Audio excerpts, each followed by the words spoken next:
Новиот закон за спречување и заштита од дискриминација, кој денеска е ставен на дневен ред за разгледување во собранието, има голем број позитивни аспекти, оценува Неда Чаловска од Хелсиншкиот комитет, која е и член на работната група што ги подготвуваа законските измени.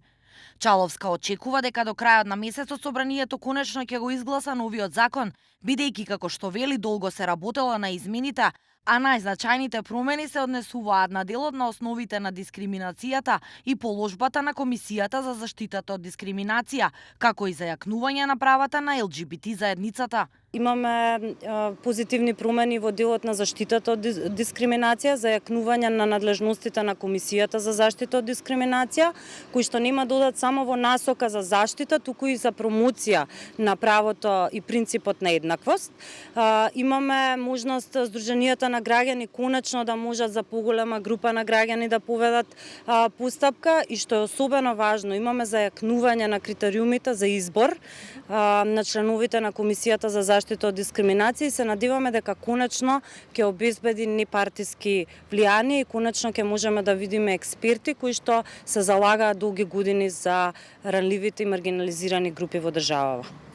Од Хелсиншкиот комитет сметаат дека со новото законско решение за заштита од дискриминација нема да се прави компромис со човековите права на одредени групи. Затоа овој закон конечно во законската рамка ги става и ЛГБТ лицата кои што ќе можат да бидат препознаени од страна на институциите. Иако комисијата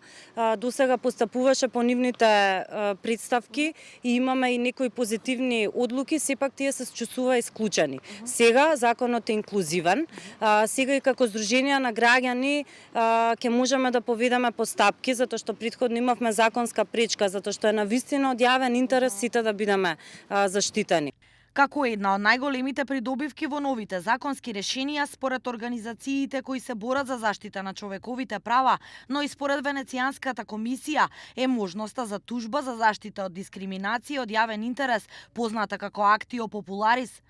Здруженија, фондации и други организации од граѓанското општество кои имаат оправдан интерес за заштита на интересите на одредена група или во рамките на својата дејност се занимаваат со заштита од дискриминација, можат да поднесат тужба ако покажат дека со постапувањето на тужениот се дискриминираат голем број на лица, се вели меѓу другото во новиот предлог закон. Во предлогот експлицитно се споменува сексуалната ориентација и родовиот идентитет како основа за дискриминација, што според Чаловска од Хелсиншкиот комитет е многу значајно.